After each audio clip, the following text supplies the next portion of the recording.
Hello అందరికీ, ఈరోజైతే mutton curry prepare చేశాను. ఈ కర్రీ రెసిపీ తెలియని వాళ్ళు మన ఛానల్ని అయితే ఫాలో అవ్వండి. వీడియోలోకి వెళ్ళే ముందు మన ఛానల్ని అయితే సబ్స్క్రైబ్ చేసుకోండి. ముందుగా నేను 1/2 కిలో మటన్ తీసుకున్నానండి. చూడండి మాకు ఎంత ఫ్రెష్గా వస్తుందో. మటన్ అయితే చాలా బాగుంటుంది. దాంట్లోకి అయితే నేను 4 ఉల్లిపాయలు తీసుకున్నాను, 4 పచ్చిమిరపకాయలు కూడా తీసుకున్నాను. మరి ఉల్లిపాయలు ఎక్కువైనా సరే కర్రీ టేస్ట్ అనేది తీపి అయిపోతుంది, అందుకే ఉల్లిపాయలు కూడా కొంచెం వేసుకోవాలి.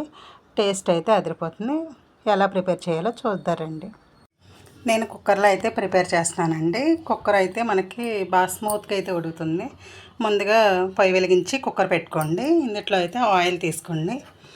నాన్ వెజ్ కర్రీస్ అంటే కొంచెం ఎక్కువ పడుతుంది ఆయిల్, అలా అని మరీ ఎక్కువ వేసుకోకండి, సరిపడగా వేసుకోండి. టేస్ట్ కూడా బాగుంటుంది. అప్పుడు మనం ఒక 2 మినిట్స్ వేడెక్కగానే ఉల్లిపాయలు అయితే ఇందులో యాడ్ చేసేస్తారు. నేను ఉల్లిపాయలు అయితే ఇలా కట్ చేసుకున్నానండి. ఇలా ఎందుకు కట్ చేసుకున్నానంటే ఒక చిన్న టిప్ చెప్తాను మీకు. ఇలా అయితే గ్రేవీ మనకి చాలా బాగా వస్తుంది. ఫంక్షన్లో కూడా చూసారా ఇలాంటి ముక్కలే వస్తారు, అది గ్రేవీ వస్తుంది. చిన్న ముక్కలు అనేసరికి గ్రేవీ క్వాంటిటీ తగ్గిపోతుంది మనకి. మనం ఎక్కువసేపు ఉడికే కర్రీ, కుక్కర్లో వేసే కర్రీ ఏదైనా సరే ఇలా అయితే కట్ చేసుకోండి. గ్రేవీ కూడా చాలా వస్తుంది. తర్వాత మనం ఉప్పు కూడా యాడ్ చేసేసుకున్నారు, తెలుసు కదా ఉల్లిపాయలు త్వరగా మగ్గుతాయని. అందుకోసమని ఉల్లిపాయల్లోకి వేసేసాను. పసుపు కూడా యాడ్ చేసేసుకుంటున్నాను నేను. దీన్ని ఒక 2 మినిట్స్ అలా తిప్పేసి మూత పెట్టేసి మనం ఒక 5 మినిట్స్ తర్వాత చూద్దారి. చూడండి ఎంతవరకు ఎలా వేపుకోవాలి, ఇలా సరిపోతుంది. ఇప్పుడు మనం అల్లం వెల్లుల్లి పేస్ట్ అనేది కూడా యాడ్ చేసేసుకుందాం. అల్లం వెల్లుల్లి పేస్ట్ కూడా ఈ క్వాంటిటీ సరిపోతుంది. స్పూన్ లెక్క అయితే మీరు ఒక 2 స్పూన్లు అయితే వేసుకోండి. ఒక 2 మినిట్స్ అయితే బాగా వేగనివ్వండి. ఇలా వేగితే ఈ స్మెల్ అనేది ఉల్లిపాయలకు కూడా వస్తుంది. అందులోకి మనం మటన్ బాగా క్లీన్ చేసుకున్నాం. చూడండి ఒక 5-6 సార్లు అయితే మటన్ క్లీన్ చేసుకోండి. ఇలా శుభ్రంగా క్లీన్ చేసుకున్న తర్వాత ఇప్పుడైతే మనం మటన్ కూడా యాడ్ చేసేసుకుందాం.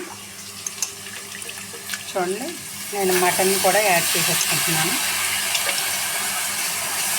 మటన్ ఉడికేటప్పుడు మనకేం లేదండి, ఇందులో వచ్చే వాటర్ అనేది పూర్తిగా అయిపోవాలండి, ఇంకిపోవాలి.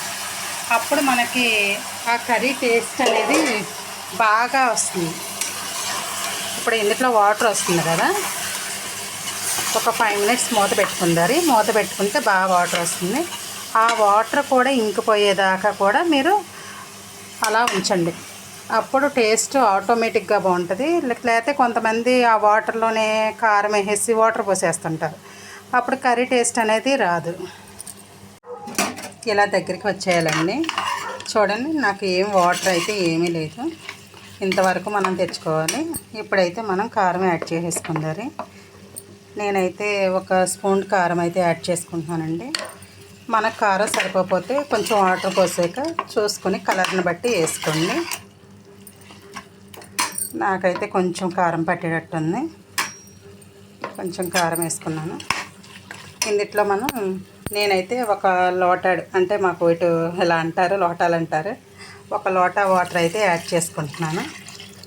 దీన్ని ఇప్పుడు మనం ఒక 7 విజిల్స్ అనేది పెట్టుకోండి. 7 విజిల్స్ పెట్టుకుంటే మటన్ అనేది బాగా కుక్ అవుతుంది. మటన్ కూడా చాలా బాగుంటుంది. ఇప్పుడు విజిల్స్ అయితే పెడతారు. కుక్కర్ మూత తీసానండి. కర్రీ ఎంతవరకు రెడీ అయింది. ఇప్పుడు దాన్ని మనం మళ్ళీ స్టవ్ వెలిగించుకొని ఒక పావు గంట సేపు అనేది బాగా దగ్గరికి వచ్చేసేదాకా ఉడకనిద్దారి. అప్పుడు కర్రీ టేస్ట్ అనేది చాలా బాగుంటుంది. ఇంత దగ్గరికి వచ్చేసాక మనం ఇంట్లో చేసుకునే మసాలా ఉంటుంది చూడండి, ఒక స్పూన్ అయితే వేసుకోండి. స్పూన్ అంచనాన్ని బట్టి వేసుకోండి మీరు. నేనైతే చేతి అంచనా ప్రకారం వేసుకుంటున్నాను, ఇలా వేసుకుంటున్నాను. మనకి మటన్లో మసాలా పౌడర్లు బాగా వేసుకున్న స్మెల్ అనేది మారిపోతుందండి, దాన్ని బట్టి చూసి వేసుకోండి. మా చిన్నబ్బాయి వచ్చాడు కదా, మటన్ అంటున్నాడని చెప్పేసి మా ఆయనగారు వెళ్ళి తెచ్చారు. ఇప్పుడు ఒక 5 మినిట్స్ అయితే మనం దీన్ని సిమ్లో పెట్టేసుకోండి. కర్రీ టేస్ట్ అనేది మంచి కలరు వస్తుంది, గ్రేవీ అనేది దగ్గరికి అవుతుంది.